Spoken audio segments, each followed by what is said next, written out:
और ये हो गया जे इज इक्वल्स टू -22i + 18 जे। यहाँ तक बात समझ आ गई? जिन दो में आई था उसमें से आई कॉमन निकाला है, जिन दो में जे कॉमन था उनमें से जे कॉमन निकाला है। भाई देखो, तुम्हारे पास इसमें और इसमें आई कॉमन था, और इसमें और इसमें क्या कॉमन था? तो अब तुम आई वाले को आई वाले के बराबर रखोगे, है ना, और जे वाले को जे वाले के बराबर रखोगे, तो दो इक्वेशन बन जाएगी तुम्हारी। जब दो इक्वेशन बन जाएंगी तो उसको तुमने क्या करना है, साइमल्टेनियसली सॉल्व करना है और लैम्डा और म्यू की वैल्यू निकालनी है। बात समझ आ गई? क्लियर है? क्वेश्चन नंबर 3 में क्या करना है? क्वेश्चन नंबर 3 में वो कह रहे हैं पैरेलल वेक्टर। सवाल जल्दी से पढ़ लो।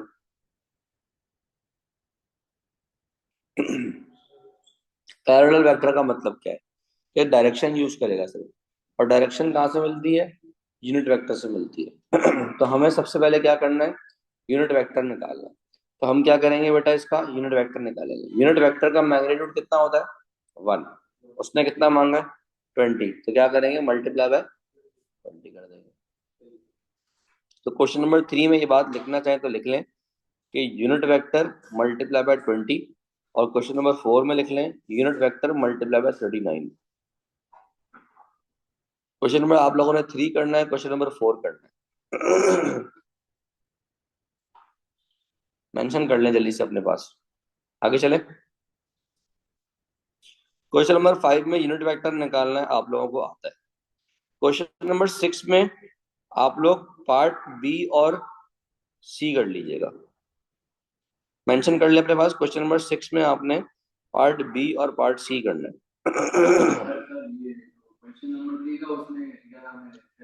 यूनिट वेक्टर निकालना है, फिर मल्टीप्लाई बाय 20 करना है। क्वेश्चन नंबर 5 मैंने कहा जरूरत नहीं है। क्वेश्चन नंबर 6 मैंने कहा आपसे बी और सी कर लें। क्वेश्चन नंबर 7 में आप पार्ट ए कर लें। बताएं क्या करेंगे क्वेश्चन नंबर 7 में? दोनों को प्लस करेंगे और उसके बाद मैग्नीट्यूड निकालेंगे। और ये बात आप लोगों को पता होनी चाहिए कि मैग्नीट्यूड निकालने के बाद प्लस करोगे तो डिफरेंट आंसर आएगा, और प्लस करने के बाद मैग्नीट्यूड निकालोगे तो डिफरेंट आंसर आएगा। ठीक है, दोनों को पहले प्लस करना होगा। हाँ, पहले प्लस है फिर मॉडुलस है। आई और जे को प्लस करना होगा। हाँ, आई और जे आपस में प्लस हो जाएंगे। आई आई में प्लस होगा, जे जे में प्लस होगा, फिर जो नई वैल्यू आ जाएगी उसका मॉड निकाल लेंगे। मैग्नीट्यूड को मॉड बोलते हैं। ठीक है, क्वेश्चन नंबर 8 आप लोगों ने करना है, जो कि मैंने अभी अपनी 8 छोड़ दें। 8 तो आसान है, 9 कर लीजिएगा। 9 वही है जो अभी आप लोगों को एग्जाम्पल करवाई है मैंने। सवाल समझ आ गया बेटा? हाँ भी, दुआ हैदर समझ आ गया क्या करना है? ये अभी जो आप लोग को 1 घंटा बचेगा, 2:30 बजे से लेकर 3:30 बजे तक ये करेंगे आप लोग। 6 में बेटा पढ़ो क्या कह रहे हैं, बी और सी। जनाब, आपको ये चीज आती है? अगर आपको ए बी निकालना है तो आप क्या करते थे? ओ बी माइनस ओ ए करते थे। यहाँ पर क्या करना है, कोई मुश्किल एग्जाम्पल नहीं है, जरा जल्दी से नोट कर लें। अच्छा जी, अगेन एक आसान सा सवाल दिया हुआ उन्होंने कि भाई हमारे पास ए बी और सी मेंशन्ड है। वो ये कह रहे हैं कि सी जो है वो ए बी के ऊपर लाई कर रहा है।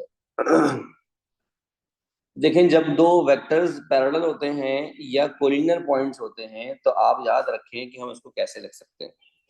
देखें यहाँ पर उन्होंने क्या बताया। बात हमने अपने उसमें भी की हुई है कि भाई ये अगर हमारे पास वेक्टर है, अब इसमें हमारे पास ये 3 पॉइंट्स हैं भाई, ए बी और सी।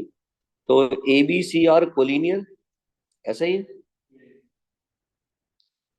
तो अगर ये कोलिनियर है तो आप याद रखिएगा A B over B C करेंगे तो के बराबर होगा, राइट? एक रेशो बनेगा।